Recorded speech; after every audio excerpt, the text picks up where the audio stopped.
페이지야? 2-10페이지요. 예납적 원천 20? 2-10페이지. 네, 2-10. 자, 2-10 페이지 한번 보세요. 제 1조 원천징수로 돼 있죠? 제 기억에 원천징수는 했던 것 같아요.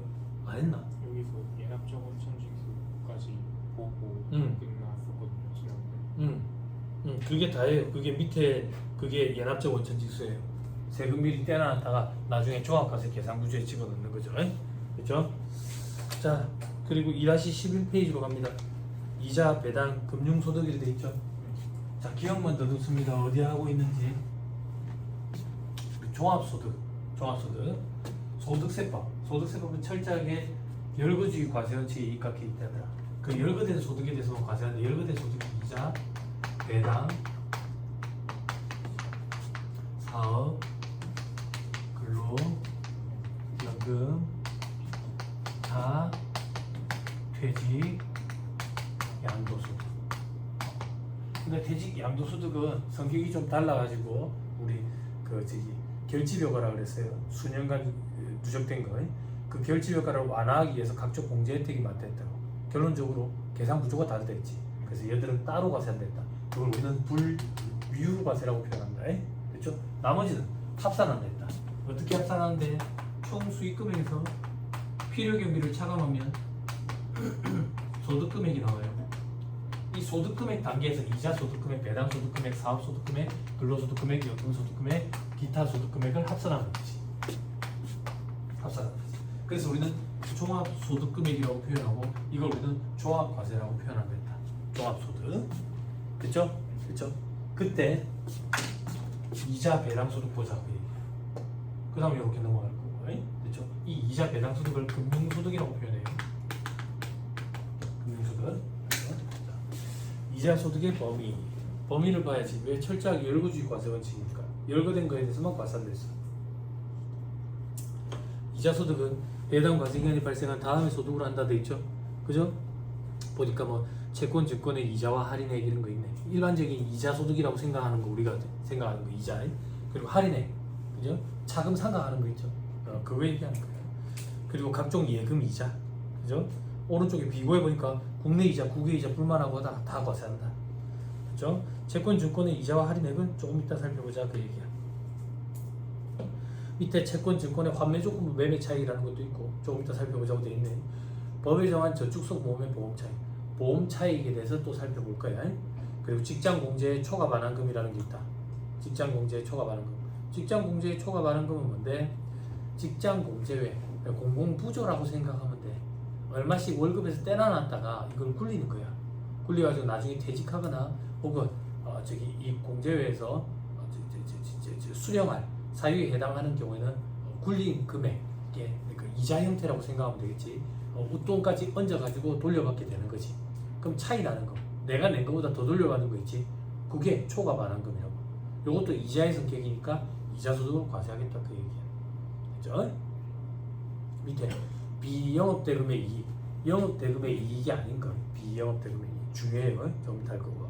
그리고 소기업, 소상공인 공제부금에서 발생하는 소득 이런 게 있다. 요게 뭐냐면 여러분들 텔레비에서 보셨는지 모르겠지만 노란우산 공제 얘기하는 거. 노란우산 공제. 그게 원래 명칭이 소기업, 소상공인 공제부금이야. 자, 그리고 괄호 8번에 위와 유사한 소득으로서 금전 사용에 따른 대가의 성격이 있는 거. 자, 여기서는 이게 제일 중요한 거야. 이게 포괄주의 과세 원칙이라고. 이자와 배당 소득은 각종 신종 이자, 신종 배당이 발생할 수 있다. 기억나요? 그죠? 새로운 금융상품을 자꾸 개발해가지고, 그죠? 그러면 그럴 때마다 그걸 이자 소득, 배당 소득, 소득세법에다가 열거하려니까 일이 너무 많은 거지. 그래서 결국에 성격상 이자, 결국에 성격상 배당 소득에 해당하면 같이 이자 소득, 배당 소득으로 과세하겠다. 그래서 유형별 포괄주의에 입각해 있다. 이런 표현을 쓴다 했다. 기억나죠? 그렇죠? 자, 그리고 괄호 9번 파생 금융상품 이자도 있죠. 요거는 파생상품에서 발생되는 건데 결국에 이것도 성격이 이자와 같으면 이자 소득으로 과세하겠다 그 얘기야. 이것도 유사이자랑 거의 비슷한 거다 이렇게 생각하면 돼. 그렇죠?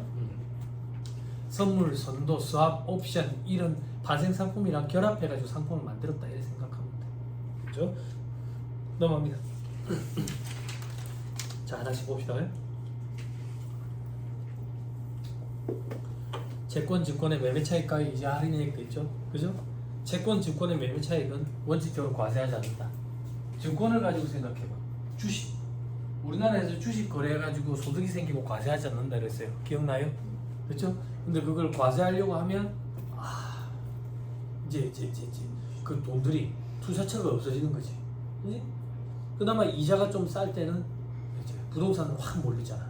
그지? 근데 이제 금리가 어느 정도 올라간 상태니까 이제 그 종잣돈들이 이제 투자처가 없다 보니까 주식시장으로 막 몰린다고. 근데 요거에 대해서 과세를 하면 주식시장도 얼어붙어 버리거든. 근데 이제 정권이 바뀌면서 과세하겠다라는 그런 말들이 이제 줄어들고 있지. 그지? 그리고 대주주의 범위도 반환시켰고 요거를 더 쪼을까 하다가 안 쪼는 걸로 방향을 바꿨지. 그러니까 지금 코스피 지수가 계속 치솟고 있는 거라고. 계속 치솟고 있는 거라고. 그런 거야. 그래서 주식 거래에 대해서는 과세 안 해. 물론 아예 과세 안 하는 건 아니고 나중에 양도소득세 파트에서 공부하는데 대주주의 양도분, 장외시장 거래분, 그리고 비상장 주식 거래로 인한 차익은 과세를 해요. 나머지 이제 개미 투자자들이 투자하는 거에 대해서는 과세를 안 한다 이렇게 생각하면 돼. 그래서 일반적으로 주식 거래에 대한 매매 차익은 과세를 안 한다. 그거랑 똑같이 채권도 매매 차익에 대해서는 과세하지 않는 것이 원칙이다. 됐죠? 다만 환매 조건부 증권의 매매 차익은 이자 소득으로 과세하겠다 그 얘기야.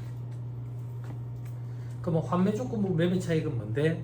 자, 내가 80원에 사와. 그런데 두 달 뒤에 100원에 판매하는 조건으로 80원에 사왔다고.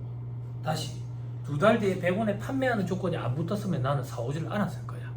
그 말은 즉슨 나는 무조건 팔 거야 다시. 그러면 차익 20원 누리는 거잖아. 요거는 80원을 빌려주고 나중에 100원으로 돌려받는 거랑 똑같다 그 얘기야. 그래서 그 차익 20원은 채권, 증권의 매매 차익이라고 보기는 힘들고 이자 소득이 아니냐 그 얘기라고. 그래서 환매 조건부 성격의 매매 차익은 이자 소득으로 과세하겠다 그 얘기. 됐죠? 됐죠? 자, 밑에 채권, 증권의 이자와 할인액 돼 있죠? 그죠? 자, 발행자가 누군지 상관없이 이자와 할인액은 이자 소득으로 과세하겠다. 할인액은 상가액을 얘기한다 이렇게 생각하면 돼요. 됐죠? 자, 동그라미 2번에 할인액을 과세하지 않는 경우는 국채 등을 공개시장에서 통합 발행하는 경우에는 과세하지 않겠다. 자, 밑에 별표시 2번에 할인액은 채권의 매각 금액과 액면가액과의 차익을 말한다. 됐어요? 네. 여러분들 회계 시간에 공부한 차금이라고 생각하면 돼요. 그걸 이제 삼각해가면 이자잖아. 그죠? 그런 형태라고 생각하면 돼. 그런데 조금만 더 보는 밑에 별표시 3번 봐봐요. 국채 등을 돼 있죠. 그죠? 자, 제 얘기를 조금만 들어. 채권, 증권의 매매 차익은 과세하지 않는 것이 원칙이고 환매 조건부 매매 차익에 대해서는 이자 수로 과세한다. 이렇게까지만 수험생들이 준비해서 들어갔다고. 수년간. 그런데 국채 등을 공개시장에서 통합 발행하는 경우에는 할인액을 이자 수로 과세하지 않겠다. 이런 규정이 생겨났고 이게 시험에 한번 등장했어. 말문제 보기로.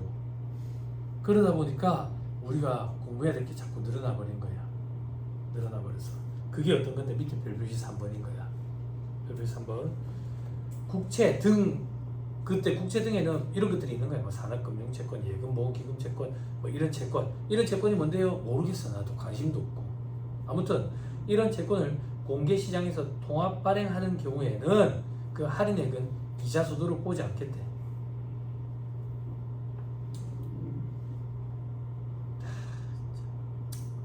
여기까지만 하면 일단 이해가 돼. 근데 그 밑에 동그라미 3번 봐봐. 동그라미 기억. 지자체가 발행한 채권의 이자와 할인액은 국채가 아니니까 과세 대상이겠또. 그리고 동그라미 니은에 국가가 발행한 채권이 원금과 이자가 분리되는 경우, 요 경우에 원금에 해당하는 채권 및 이자에 해당하는 채권의 할인액은 또 과세 대상이네. 저 밑에 박스에 추가 정리사항 봐봐. 동그라미 1번에 국가가 발행하는 채권이지만 그 원금이 물가에 연동되는 채권, 즉 물가 연동 국채의 경우 해당 채권의 원금 증가분은 채권의 이자 할인액에 포함된대. 포함된다는 얘기는 과세를 한다는 얘기야. 다만 2015년 1월 1일 이전에 발행된 채권으로서 지급받는 분은 과세하지 않겠대. 됐어요?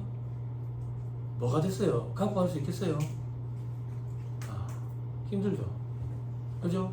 근데 파란 글씨는 시험에 말문제 보기를 한 번이라도 구성돼 했던 것들이거든. 그지? 그래서 이걸 어떻게 하면 좋겠냐 이거야. 나도 이거 볼 때마다 헷갈리거든. 물론 나는 이제 시험장에 들어갈 생각이 없으니까 암기를 안 하는 것도 있지만 강의해야 되는 사람도 헷갈린다고. 그래서 저도 여러분들한테 이렇게 좀 얘기를 해주고 싶어. 갖고 가세요, 갖고 가지 마세요. 이거는 뭐 제가 얘기할 게 아니고 여러분들이 판단할 부분인데, 내가 여러분들 옆에 지금 앉아서 공부를 한다면 위에 박스 안에 동그라미 2번 국채 등을 공개시장에서 통합 발행하는 경우에는 과세하지 않겠다. 나는 여기까지만 갖고 가고 싶어. 내가 수험생이라고. 됐어요? 밑에서 뭐 과세하는 경우가 있다면서요. 이런 게 시험에 나오느냐고. 그만 틀리고 말래. 무슨 말인지 이해했어요? 그죠? 너무 많다 그 얘기야. 됐죠? 그죠? 오케이. 그렇게 얘기합시다. 자, 저 밑에 동그라미 2번 봐봐. 2-12페이지 맨 밑에 동그라미 2번. 채권 주권의 보유기간 이자와 할인액의 과세 방법. 요거는 조금 이따 살펴볼 거야. 요게 지금 하지 말자고. 조금 이따 살펴보자. 여러분들 회계 시간에 공부한 거랑 조금 달라. 다음 페이지 넘어갑니다. 보험 차익의 과세 방법 이렇게 돼 있죠. 그죠? 보험 차익의 과세 방법. 자, 요거 이제 법끼리 정리를 해야 돼. 괄호 2번에 법인세법 이렇게 돼 있죠. 괄호 1번에 소득세법 돼 있고. 뭐야? 부가가치세법이 없네. 부가가치세법에서 보험 차익이라는 용어 어디서 들어봤는지 기억나요 혹시?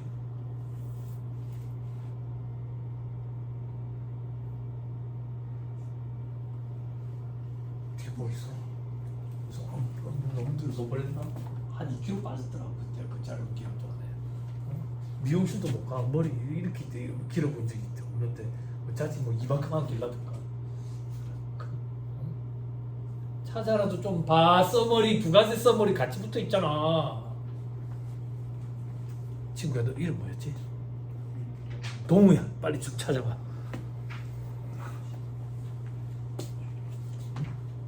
저기서 여기 반갑죠. 이걸 못 볼 뻔했다. 와이프가 울고 난리가 나.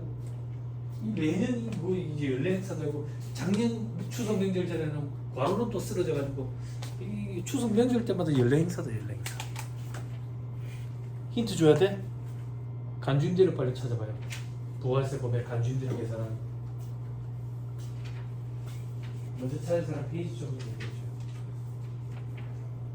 될 건데 과표로 가야 될 건데 과표 계산하는 데로 가야 될 건데 거기에 간주임대료 있을 건데.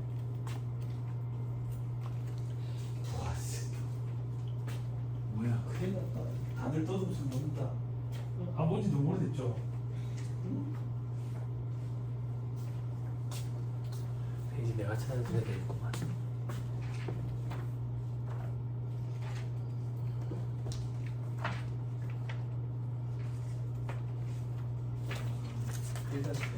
(1-107페이지) 1-107페이지 빨리 펴보세요. 1-107페이지 부동산 임대시 과세 표준일이 돼 있죠. 그죠? 제목만 봐봐. 임대료 그러면 돼. 월세라든가. 그지? 간주임대료, 관리비 수입. 그 다음 뭐라고 돼 있어요? 정 선생님. 보험차익 X 돼 있죠. 그때 왜 보험차익 X라고 그랬어요? 제가 그때 다른 법과 차익 때문에 보험차익 써놔놓고 X라고 그랬댔다. 다른 법과 차익, 부가세 부분 보험차익이 과세 대상이 아니랬다고. 기억나요? 기억나? 그래서 이거 없는 거야. 됐죠? 다시 돌아오세요. 2-13페이지 법인세법부터 하자. 법인세법은 순자산 증가세에 입각해 있으니까 무조건 과세야. 입금은 과세된다고. 됐죠? 보고 있어요. 됐죠? 자, 그 다음 소득세법 보자. 소득세법 보장성 보험이 있고 저축성 보험이 있지. 학생들 때문에 얘기한다. 보험 잘 모르니까. 보장성 보험은 뭐냐면 그야말로 보장을 위한 거야. 보험으로 보장받고 싶은 거야. 그게 무슨 말인데 내가 보험료를 1년에 한 100만 원 냈어. 100만 원 냈어. 그러면 나중에 보험기간이 끝나면 혹은 내가 보험 사유가 발생을 안 했대. 보험금 지급 사유. 아픈 적이 없대. 못 돌려받아. 100만 원. 그게 보장성 보험. 혹은 돌려받더라도 100만 원보다 훨씬 적은 금액으로 돌려받는 거. 그게 보장성 보험. 저축성 보험은 뭔데? 저축성 상품인 거야. 그러니까 내가 보험료 내는 것 100만 원 중에 10만 원만 보험 혜택을 위한 거고 나머지 90만 원은 만기 환급금에 대비해서 적립하는 금액인 거야. 그러면 보험회사는 그걸 받아가 굴리는 거지. 그래 과거에 한참 그런 게 유행할 때 시기가 있어서 막 변액보험, 변액 유니버셜 보험 이런 거 보험도 유행을 타거든. 그런 게 저축성 보험이야. 여기까지 이해됐어요? 그럼 다시 보장성 보험으로 가자. 보장성 보험은 인보험과 재보험이 있다 돼 있지. 그지? 인보험은 사람이 다쳤을 때, 재보험은 물건이 다쳤을 때. 응? 됐죠? 자, 이렇게 기억하는 거야. 인보험이든 재보험이든 보장성 보험은 과세 대상이 아니야. 뭐가? 보험 차익. 보험 차익은 무슨 말인데? 내가 보험료 100만 원 냈는데 이번에 보험금을 120만 원을 받았대. 그럼 20만 원 이득이잖아. 그지? 그 보험 차익을 어떻게 과세할 거냐 이거야. 과세 안 한다 그 얘기야. 과세 안 한다니? 요번에 내가 병원비가 100만 원 정도 나왔는데 보험금 한 20만 원 받았거든. 그럼 보험 차익이 20만 원이지. 보장성 보험이거든. 그지? 과세 안 하는 거야. 무슨 말인지 이해했어요? 그 병원비 하니까 생각나는데 우리나라 의료보험이 참 잘 돼 있긴 잘 돼 있다. 요번에 나 병원에 입원해 본 적이 처음이라 가지고 갔는데 그 2인실까지 보험이 돼. 물론 본인 부담금이 얼마 있어. 본인 부담금이 하루에 10만 원인가 있어. 그래도 보험 되는 게 어디야? 1인실은 보험이 안 돼. 보통 한 40만 원, 35만 원 하루에 입원비가 이래 돼. 이래 되는데 병원에 며칠 입원 안 했는데 돼.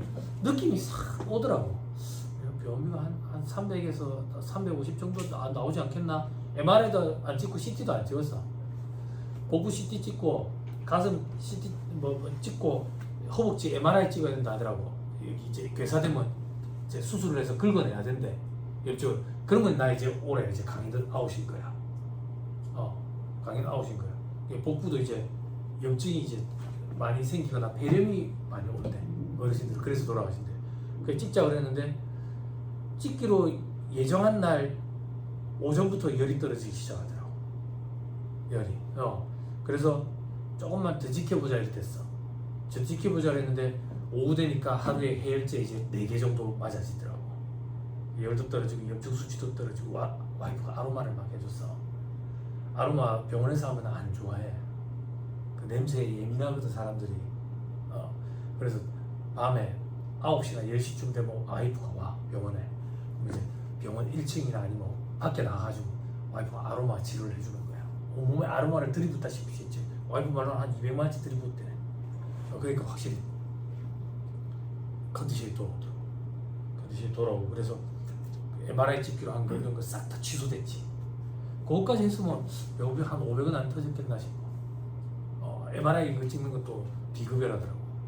금액이 크진 않았는데 한 40만 원 좀 되더라고. 아무튼 그랬어. 아무튼 그랬는데 병원비가 한 300에서 350 나오지 않겠나 싶었는데 우리나라 진짜 의료보험 잘 돼 있긴 하더라고. 내 본 부담금이 100만 원 정도 되더라고. 근데 이제 나는 돈이 안 되는 손님인 거지. MRI 찍고 CT 찍었으면 아마 엄청 좋아했을지도 모르지. 내가 너무 부정적으로 생각할 수도 있는데 부정적으로 생각하는 이유가 그런 느낌을 많이 받았어. 이번에 있으면서. 네, 여러분들은 막 혹시나 그런 일이 벌어지면 동아대병원으로 바로 가야 돼. 아니면 안 돼. 감염될 거 없으니까. 안 받아줄라 할 거야. 급실로 들어가야 돼. 급실로 들어가야 입원해야 돼. 사람 죽어. 큰일 난다고. 아무튼 다시 돌아와가지고 보장성 보험, 인보험이든 재보험이든 과세 제외야. 다만 재보험인 경우에 사업용 자산 소실로 인한 보험 차익은 사업소득 총수익 금액에 가산한대. 요거는 어떤 경우냐면 이렇게 생각하면 돼. 내가 장사를 하면서 건물 화재보험을 넣어놨다고. 화재보험 넣어놨는데 건물에 화재가 발생해가지고 보험 차익이 생겼대. 보험금 받아가지고. 그거는 사업소득 총수익 금액에 산입해. 요건 사업소득 파트에서 또 공부한다. 여기까지 됐어요? 자, 이제 지금 여기서 공부하는 건 뭔데? 저축성 보험인 거야. 저축성 보험. 자, 저축성 보험의 보험 차익은 이자 소득으로 과세를 해. 됐나요? 요거 얘기야. 봐봐. 저축성 보험이라는 얘기는 우리가 금융상품 구입한 거나 마찬가지야. 그냥 저축한 거나 마찬가지라고. 그걸 굴려가지고 이익이 발생했대. 그게 뭔데? 이자잖아. 그지? 그래서 이자 소득으로 과세하겠다 그 얘기야. 됐죠? 그런데 다음 페이지. 저축성 보험의 보험 차익 과세 구분돼 있죠. 이자 소득으로 과세를 하되 보험계약 체결 시점부터 다음 중 어느 하나에 해당하는 보험계약의 보험 차익은 이자 소득 과세 대상에서 제외한다. 즉 과세를 안 하겠다는 얘기야. 어떤 경우인데? 동그라미 1번. 계약기간이 10년 이상이고 계약기간이 10년 이상이고 계약자 한 명당 납입할 보험료 합계액이 1억 원 이하인 저축성 보험의 경우. 그리고 또 어떤 요건이 있는데 동그라미 2번에 계약기간이 10년 이상이고 다음 요건을 모두 갖춘 월 적립식 저축성 보험인 경우. 최초 납입으로부터 납입기간이 5년 이상인 월 적립식이어야 돼. 그리고 동그라미 니은까지는 보지 말고 동그라미 디귿에 한 명당 매월 납입하는 보험료 합계액이 150만 원 이하여야 돼. 혹은 동그라미 3번에 55세 이후부터 사망 시까지 연금 형태로 받는 종신형 연금 보험인 경우. 자, 이것도 제가 얘기를 조금만 해줄게요. 이 과거 얘기를 하려니까 정확히 기억은 안 나는데 내려봐봐. 제가 시험 준비할 때는 저축성 보험의 보험 차익은 과세 대상이 아니다. 뭐라 그랬지 지금? 아니 다시. 10년 이상 장기 저축성 보험의 보험 차익은 과세 제외다. 나머지는 이자 소득으로 과세한다. 제가 시험 준비할 때까지는 법 규정이 그랬어. 그래서 10년 이상의 장기 저축성 보험 차익은 과세 제외였다고. 과세 제외. 됐어요? 됐나요? 그래서 이걸 장기 투자 목적으로 부자들이 많이 가입을 하는 거야. 많이 가입을 하는 거야. 자식들을 위해서. 자식들이 보험 수익자가 되는 거야. 부모가 이제 넣어주고. 이런 식으로 부를 합법적으로 이전하는 수단으로 많이 썼다고. 많이 쓰다 보니까 요건이 조금 강화된 거야. 요건이 어떻게 강화됐는데 계약 기간이 10년 이상이어야 되고, 그리고 뭐 5년 이상이 월 적립식이어야 되고, 한 명당 150만 원 이하밖에 못 넣고. 요게 어떻게 강화됐냐면 단계적으로 강화가 됐어. 그래서 2010몇 년 이전까지는 요건이 어땠고 2010몇 년 이후부터는 요건이 이렇고, 이렇게 단계적으로 변동이 돼가지고 작년 서머리에는 그 단계적으로 변동된 법 규정이 다 실려 있었어. 그래서 이걸 암기하기가 힘들었다고. 암기하기 힘들어. 그래서 제가 강의할 때 뭐라고 강의했냐면, 정이 힘든 사람은 10년 이상 장기 저축성 보험의 보험 차익은 과세 제외, 나머지는 이자 소득으로 과세, 그 정도만 하고 가세요. 혹시나 여유가 있는 사람은 현 시점의 법 규정 정도까지만 준비해 가세요 라고 얘기를 했는데, 이제 강희대 회계사님이 현 시점의 법 규정만 지금 갖다 놨어. 과거 규정들은 다 빼버렸다고. 그래서 이렇게 얘기할게. 10년 이상의 장기 저축성 보험의 보험 차익은 과세 제외, 나머지는 이자 소득으로 과세. 이렇게까지만 갖고 가실 분들은 갖고 가시고, 조금 더 여유가 있는 사람들은 동그라미 2번에 동그라미 기억에 5년 이상인 월 적립식이어야 되고, 그때 월 적립식일 때 150만 원 이하까지만 넣을 수 있고, 혹은 동그라미 3번에 55세 이후부터 받는데 종신형이더라. 요 정도까지 여유가 있는 사람들은 요 정도까지만 갖고 가자 그 얘기야. 무슨 말인지 이해했어요? 됐죠? 그런데 앞에 있는 플로우 차트를 꼭 머릿속에 담아야 돼. 앞에 있는 플로우 차트 중에 방금 얘기한 건 저축성 보험의 보험 차익을 얘기하는 거야. 됐죠? 시험에는 시험에는 보장성 보험의 보험책이 또 막 등장해. 말 문제 보기로. 무슨 말인지 이해했죠? 그죠? 오케이. 그 정도 갑시다. 2-15페이지.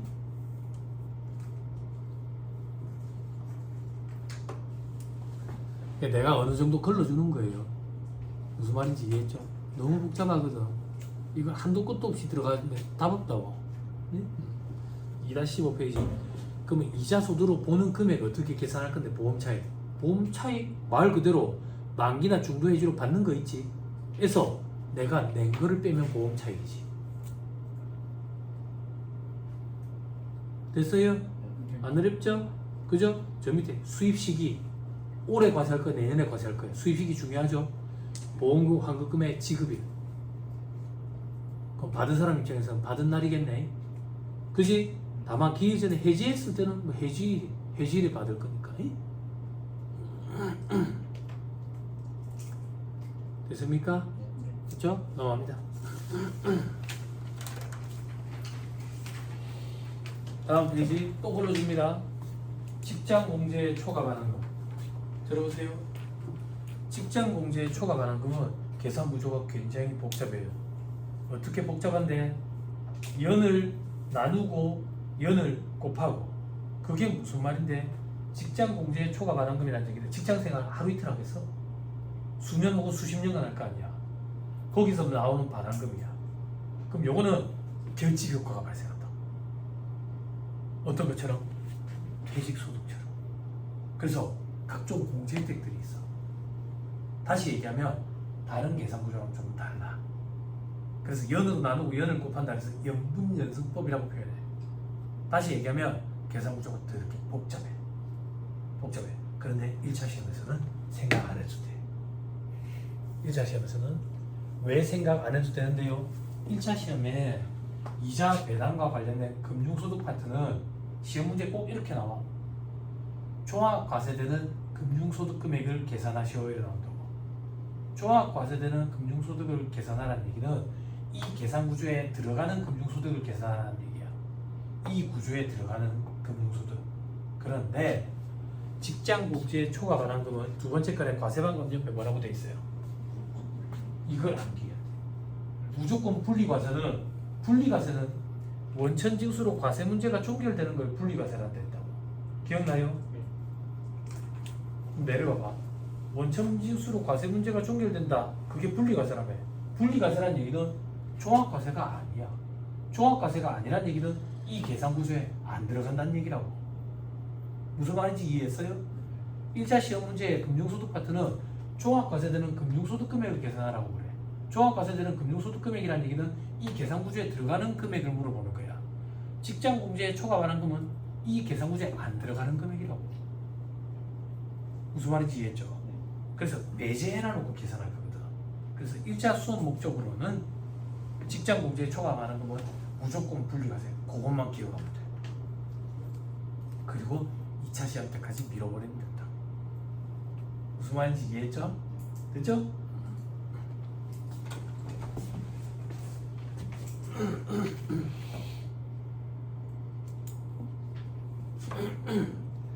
야, 눈으로만 봐봐. 밑에 세무회계 납입연수분의 1을 나누죠. 그죠? 그리고 납입연수를 곱하죠. 연으로 나누고 연을 곱하네. 그래서 이런 걸 연분연승법이라고 표현해. 과거에는 시험 문제에 이런 것도 등장했었어. 소득세법에서 연분연승법을 적용하고 있는 소득은 어떤 소득이 있나요? 그러면 이자소득이랑 퇴직소득이었거든. 근데 퇴직소득이 계산 구조가 바뀌어서 개정이 되면서, 그래서 연분연승법을 실질적으로 직장공제에 초과하는 것만 연분연승법을 적용해. 과거에는 어떻게 했는데요? 세무사는 어떻게 했는데요? 나는 연분연승법 이거 공부해서 준비해서 갔지. 2차 시험장 들어갈 때 어떻게 준비했습니까? 그때는 퇴직소득이랑 계산 구조가 거의 비슷했어. 그래서 하나만 암기하면 두 가지가 되니까. 근데 지금은 좀 달라. 지금. 그래서 수험생들이 선택을 한다고. 갖고 갈지 안 갖고 갈지. 이런 식으로. 그렇죠? 여러분들은 지금 볼 필요 없는 거예요. 넘어갑니다. 2-18페이지 대금의 이익의 과세방법 되어있죠? 그죠? 자, 밑에 괄호 2번 대금업의 이익. 대금업의 이익 뭐라고 돼 있어요? 사업소득이 돼 있죠? 그죠?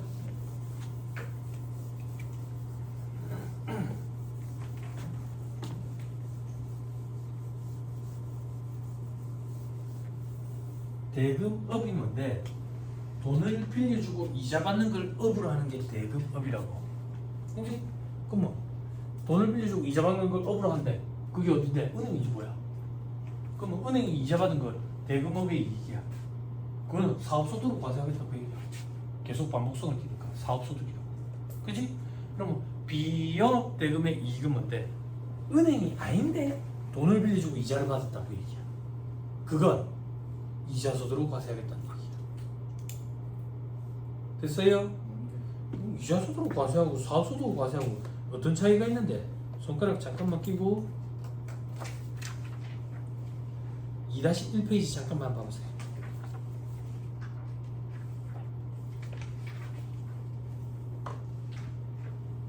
했어요? 했어요? 거기 보면 사업소득에 보면 총 수익금액 필요경비 차감한다 돼 있죠? 근데 이자 소득에는 뭐라고 돼 있어요? 필요경비에 아무것도 없다고 돼 있죠. 즉 이자 소득 금액을 계산할 때는 필요경비라는 걸 차감하지 않아요. 그럼 똑같은 금액을 사업소득에 집어넣었을 때 이자소득에 집어넣었을 때 이자소득은 필요경비를 차감하지 않고 사업소득은 필요경비를 차감하니까 이자소득에 집어넣으면 훨씬 더 소득금액이 커질 개연성이 높죠. 그러면 더 무겁게 과세를 한다 이렇게 생각하면 되는 거예요. 됐어요? 됐죠? 그래서 비영업 대금의 이익은 이자소득으로 과세한다고. 됐죠? 다시 돌아오고 그리고 동그라미 1번에 원천지급세율 돼 있죠? 우리 이자 배당 금융소득의 원천지급세율은 일반적으로 14%예요. 현업에서 일을 할 때 15.4% 이런 얘기를 많이 하는데 15.4%는 14%에다가 1.4%를 더한 거거든. 요거 지방세야. 지방세는 국세 10%거든. 우리 지금 국세 공부하니까 이건 신경 쓰지 마. 지방세는 2차 때 공부할 거라고.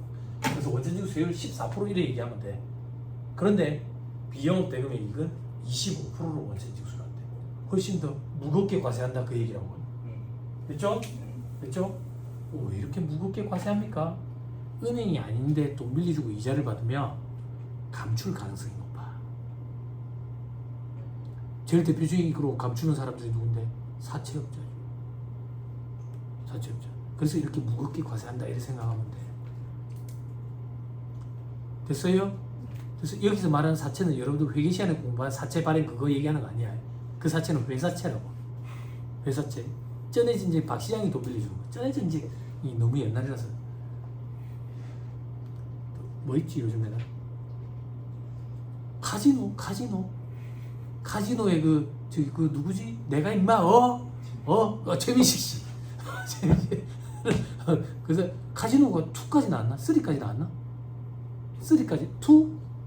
2까지 지금 올라와 있는 게 2예요? 끝이 났어? 끝이 났어?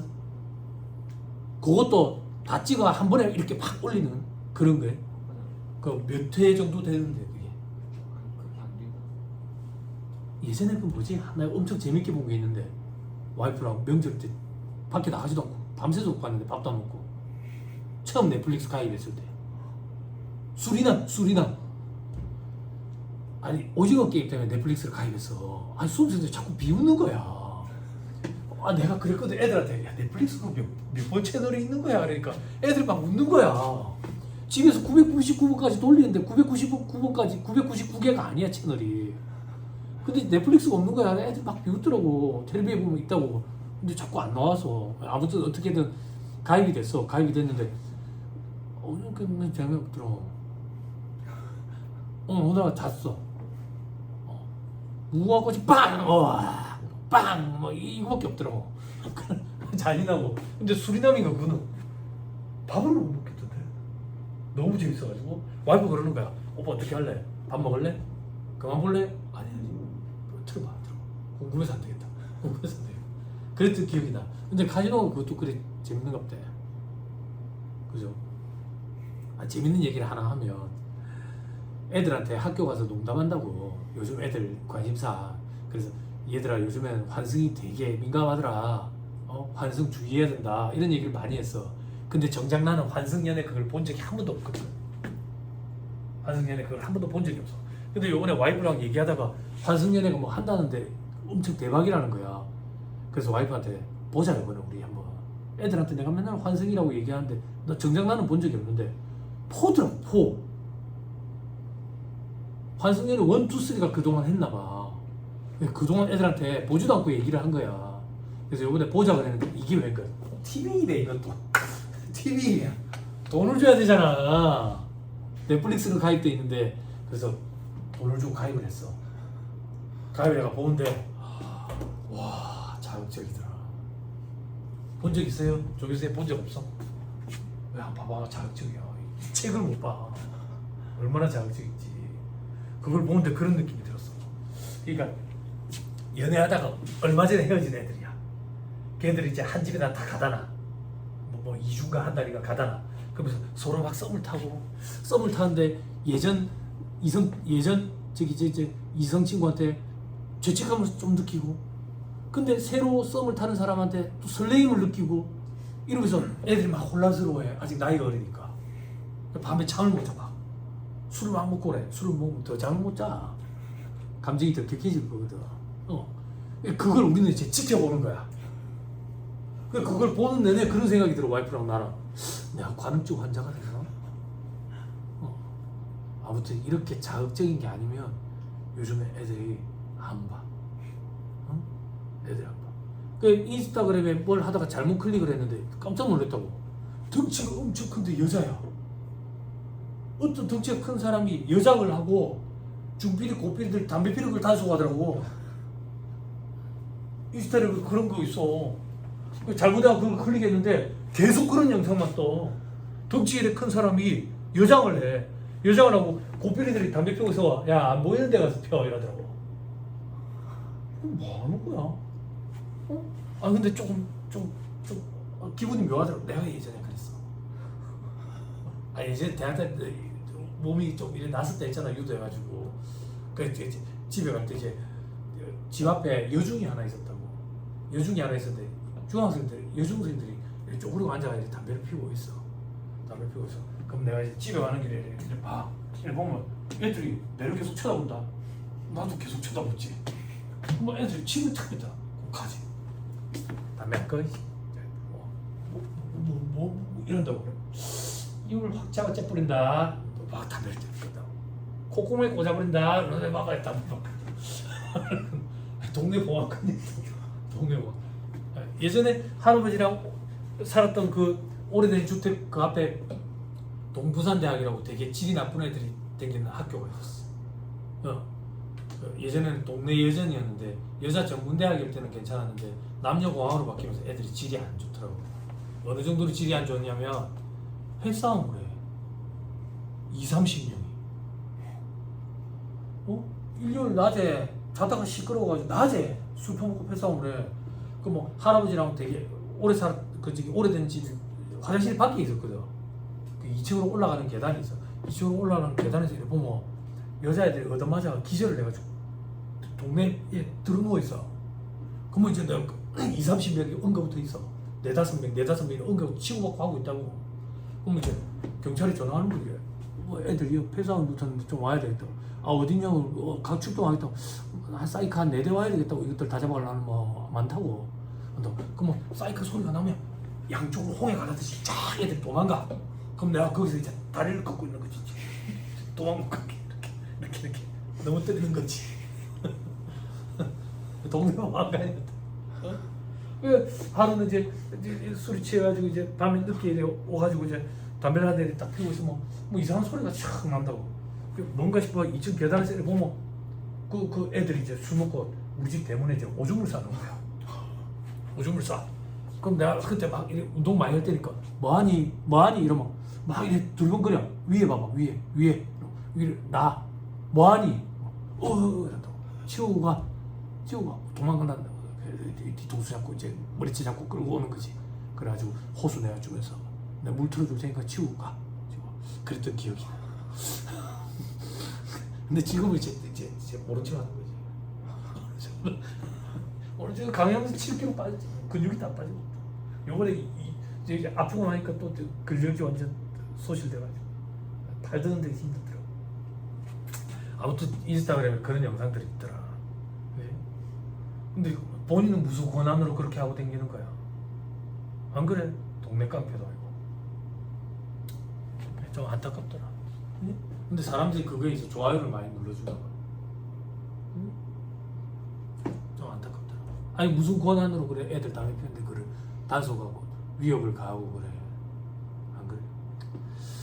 좀 그렇더라. 교권이 무너져서 그런 거 아니겠어? 아무튼 다시 돌아오세요. 다시 돌아와가지고 그래서 비영업 대금의 이익 원천지 수율이 25%다. 됐죠? 그런데 별표 C 3번으로 가봐. 별표 C 3번 예외돼 있죠. 예외.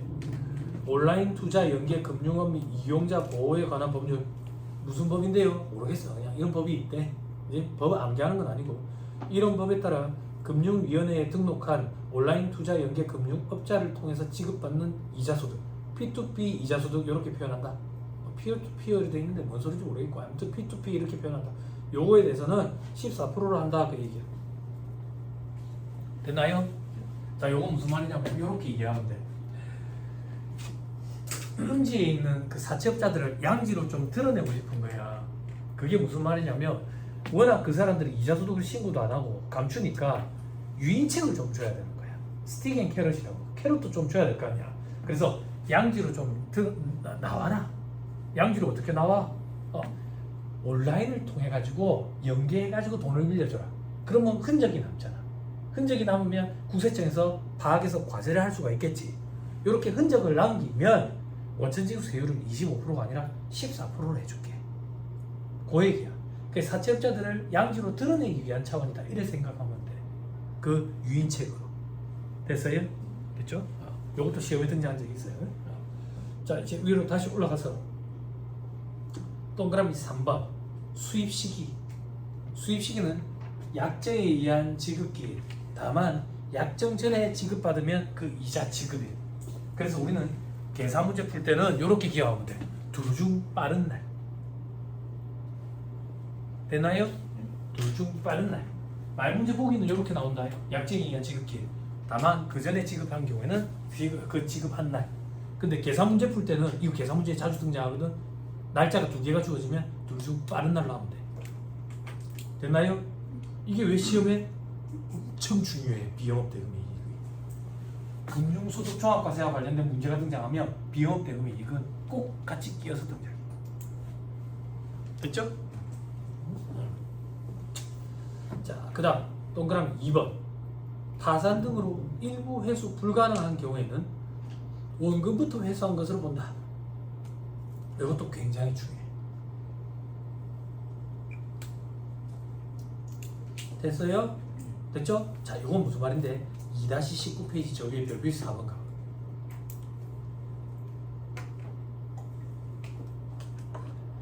비영업 대금의 이익의 총수익 금액 계산할 때 해당 과세기간에 발생한 비영업 대금 이익에 대하여 과표 확정 신고 전에 해당 비영업 대금이 채무자의 파산, 강제집행, 형해집행, 사회 폐지, 실종, 사망, 행방불명 등으로 회수할 수 없는 채권에 해당하여 채무자 또는 제3자로부터 원금 및 이자의 전부 또는 일부를 회수할 수 없는 경우에는 회수한 금액에서 원금을 먼저 차감해서 계산한다. 즉 원금부터 회수한 것으로 본다 그 얘기야. 자, 이 얘기라고. 내가 사채업자야. 비영업 대금의 이익이 발생할 개연성이 있어. 왜? 돈을 빌려줬거든. 얼마? 1,000만 원을 빌려줬어. 이자는 200만 원 받기로 했대. 그러면 나중에 원금 회수할 때 이자 같이 받기로 했거든. 그럼 1,200을 받기로 했어. 저 사람 파산한 거야. 파산한 거야. 그래서 저 사람이 나한테 일부이 700만 원만 줬다고. 그러면 내가 받은 700만 원 중에 이자는 도대체 얼마냐 이거야. 얼마냐? 이자는 없다 그 얘기야. 원금부터 먼저 구성하는 걸로 봐. 자, 다시 돌아가가지고 마지막 줄. 회수한 금액이 원금에 미달하면 총 수익 금액은 없는 것으로 본다. 즉 이자는 없는 것으로 본다. 1,100을 받았다. 그럼 이자는 100만 원인 거예요. 무슨 말인지 이해했죠? 됐죠? 굉장히 중요해요. 됐어요? 됐죠? 자,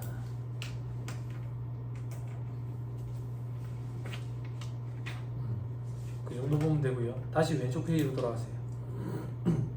자, 이제 표 밑에 별표시 1번 비영업 대금 이익에 해당되는 사례. 우리 시험에 등장하는 것들. 사채업자고 이렇게 표현하는데 제가 동그라미 1번에 개인적인 사채이자. 사채야. 이 사자가 개인 할 때 사자야. 회사 사자가 아니고. 그렇죠? 그리고 동그라미 2번에 금융업 영위 사업자가 아니야. 금융업 영위 사업자가 하면 사업소득이라고. 영업대금의 이익이야. 맞지? 금융업 영위 사업자 외자가 업을 깡하고 받는 할인료. 상업업 할인료. 됐죠? 됐죠? 은행이 업을 깡을 하고 받는 수수료는 뭐야? 사업소득이지. 은행 왜 깡을 했다 그 얘기야.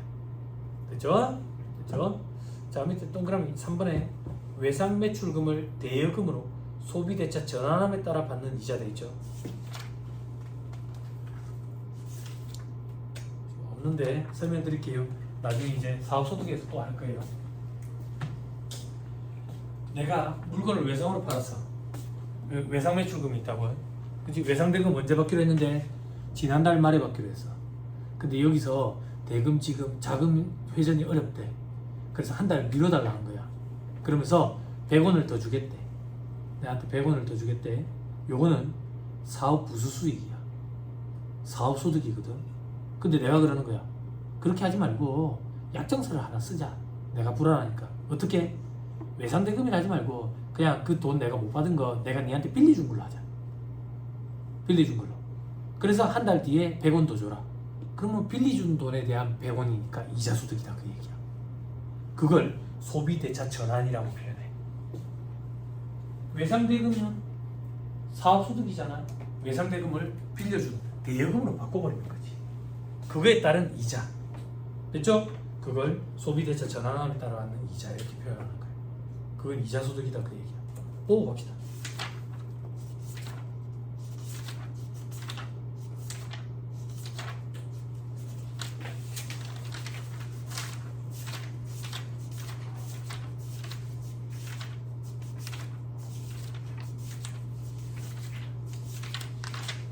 아이 안 보인다.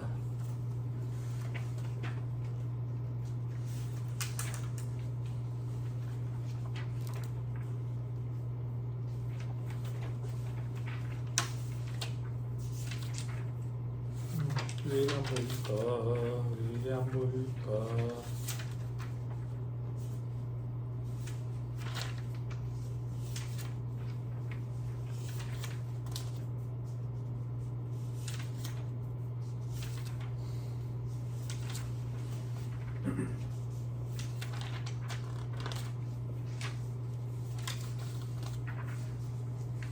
어디에 있을까?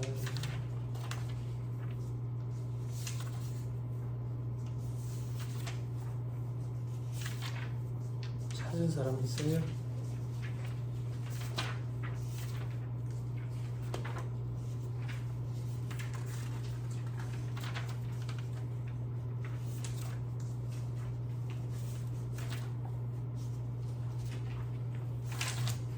나중에 나오면 봅시다.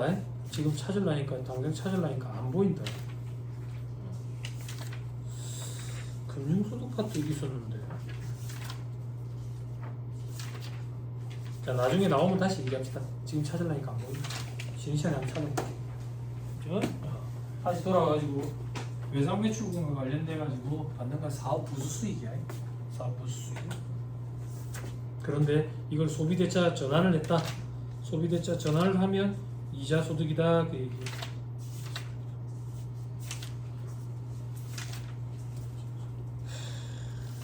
있었는데 어디 있어요? 22쪽? 별표 1에 이런 얘기하시는 거예요? 그림이 없어졌네. 자, 2-22페이지 한번 봐보세요. 여기 있네. 2-21페이지. 2-21페이지 1.7에 보면 이자소득으로 보지 않는 것들 있죠. 그때 괄호 1번에 외상매출금 등 기일 연장으로 인한 이자 수령액 찾았어요. 자, 그게 뭐냐면 저 밑에 정리의 두 번째 점에 외상매출금 미수금의 기일 연장 이자 돼 있죠.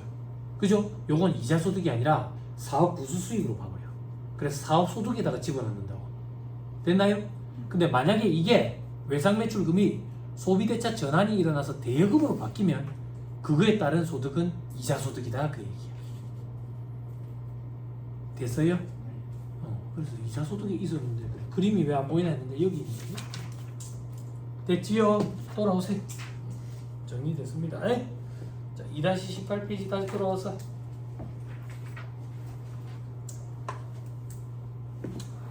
자, 그러면 뭐 이제 보면 되지? 2-19페이지 중간에 그림 밑에 별표시 5번 예외. 파산 등의 사유로 회수할 수 없는 채권에 해당하여 총 수익금의 계산에서 제외하였던 이자를 나중에라도 지급받게 되면 그때는 이자 지급일이 수입 시기가 된다. 자, 비교돼 있죠. 약정 여부를 불문하고 금전 채권을 포함한 금전 채무를 포함한 채무의 이행 지체로 인해서 지급받는 지연 배상금. 지연 배상금은 기타 소득 중 계약의 위약이나 해약으로 인한 위약금 배상금에 해당한다. 이게 뭔데? 기타 소득이다 그 얘기야. 계약의 해약이나 위약으로 인한 위약금 배상금은 기타 소득으로 과세를 해.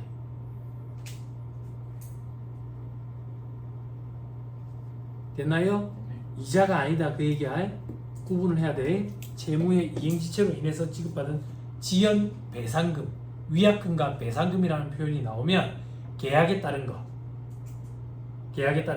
그러면 기타 소득이야. 계약에 따른 게 아닌 위약금, 배상금 이런 거는 과세하지 않아. 이런 거 되어 있지 않기 때문에 이것도 확인하고 봅시다. 기타 소득 그러자.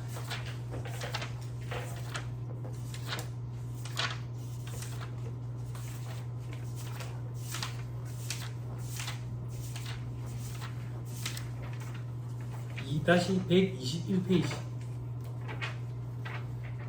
자, 2-121페이지 2-120페이지 맨 위에 보니까 제목이 기타 소득 돼 있죠.